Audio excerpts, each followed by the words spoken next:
أعوذ بالله من الشيطان الرجيم. پناه وړم الله تعالی شړل شوي شیطان څخه. بسم الله الرحمن الرحيم.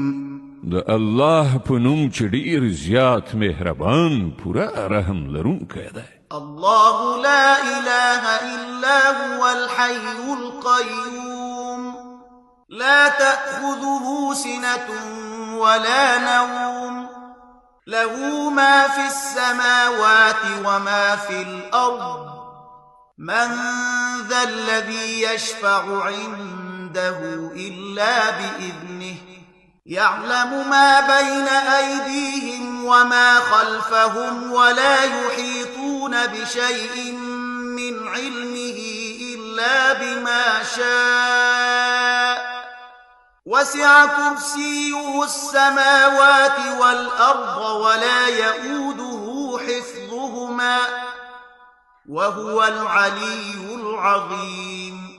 الله هغه ژوندی ابدي ذات نه پرته چې ټول کائنات یې تنظیم کړي دي بل هیڅ خدای نشته.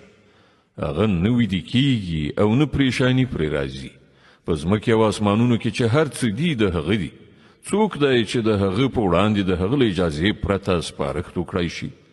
څه چې د بندګانو په وړاندې دي پر هغو هم خبر دی او څه چې له هغو نه پټ دي پر هغو هم خبر دی او د هغه له معلوماتو نه هیڅ شی د هغو په ادراک کې نشي ایسارېدلی مګر دا چې د کوم شي علم ورکول هغه په خپله وغواړي.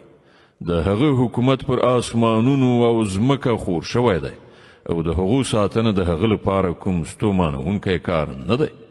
یوازې همغه یو لوی او لوړ ذات دی.